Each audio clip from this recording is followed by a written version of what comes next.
मेरे point of view से ये मेरा मानना है। पेपर बहुत ही अच्छा था। मैं अगर बात करूं उन बच्चों के लिए जो पूरे साल मेहनत करते हैं, बहुत ही अच्छा पेपर था, ताकि वो अपना टैलेंट दिखा सकें, ताकि वो अपनी मेहनत को दिखा सके। मुझे पता है काफी बच्चे पैनिक हो रहे हैं इस बात को लेकर कि पेपर मुश्किल था, पेपर मुश्किल था, लेकिन मैं आपसे एक सवाल पूछना चाहूंगा, हर उस बच्चे से पूछना चाहूंगा जिसे मेहनत करिए, कि अगर आपको F=ma वाले सवाल दे दिए जाए कि भाई मास 2 kg है और एक्सेलरेशन इतना है, तो उसमें बताओ फोर्स कितना लग रहा होगा। आपको सिंपल फॉर्मूला पे सवाल दे दिया जाए, बहुत आसान आसान सवाल दे दिया जाए, पॉइंट चार्ज की वजह से यहां पे इलेक्ट्रिक फील्ड पूछ ले, वहां पर पोटेंशियल पूछ ले, टर्मिनल वेलोसिटी का डायरेक्ट फॉर्मूला पे सवाल पूछ ले, आपको बहुत ही आसान आसान सवाल आपसे पूछ लिए जाएं, तो आप खुश जरूर हो जाओगे, ये बात सच है। लेकिन क्या आप एक्चुअली में सिलेक्शन की उस लकीर को क्रॉस कर पाओगे? नहीं कर पाओगे, क्योंकि 22 से 25 लाख बच्चे जब पेपर देते हैं और पेपर जब बहुत आसान होता है, तो जाहिर सी बात है कि भाई फिर तो आपके 700 मार्क्स पे भी, 650 मार्क्स पे भी इतने सारे बच्चे होते हैं कि शायद उस मार्क्स पे आपको एमबीबीएस कॉलेज में 650 पे भी नहीं मिल पाता है।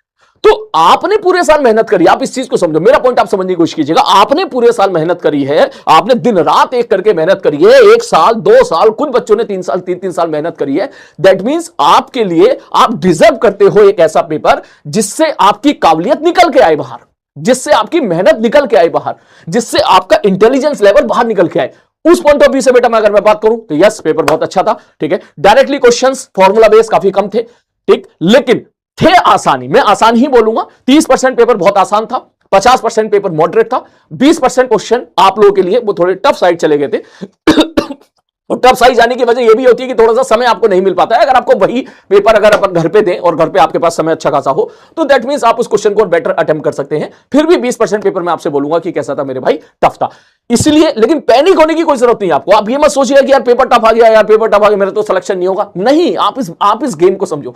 अगर आपको लग रहा है कि पेपर टफ आया, तो ये एक पढ़ने वाले बच्चों के लिए एक अच्छी बात होती है, क्योंकि कट ऑफ कम हो जाएगी, खत्म कहानी।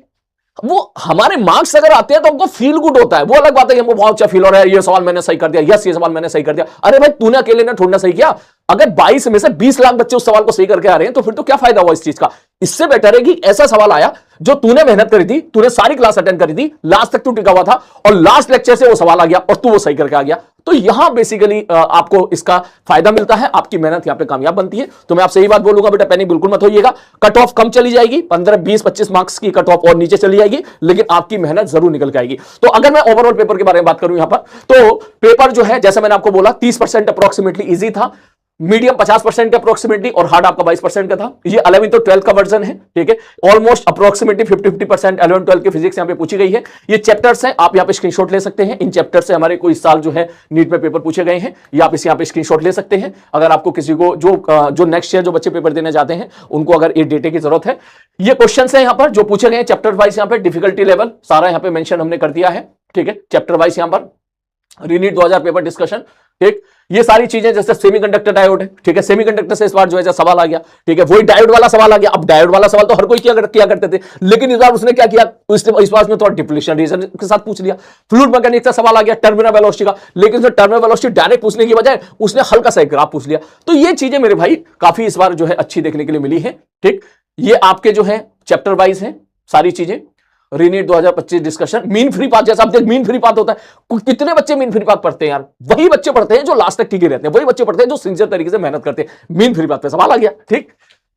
इसके बाद थैंक यू सो मच। तो बेटा जो बातें मैंने आपको बोली है, प्लीज उसको एज ए पॉजिटिव साइड पे लीजिएगा। अगर ओवरऑल में बात बोलूं तो यस, 2025 का जैसा पेपर आया था उससे तो आसान था, लेकिन 2026 का फर्स्ट अटेम्प्ट जैसा पेपर आया था उससे पेपर टफ था। उसमें आप 6 से 7 सवाल अगर आप ऐड कर लोगे तो भाई वैसा पेपर था। और यही प्रेडिक्शन मैंने पहले भी कर दिया था, मैं पहले बच्चों को भी यही बात बोल रहा था कि बेटा जैसा 2026 का फर्स्ट अटेम्प्ट का पेपर आया था आप लोगों का, उसमें तो 5 से 6 सवाल टफ जोड़ ले, तेरा इससे ऐसा पेपर आ जाना चाहिए, और होपफुली ऐसा ही पेपर आया है।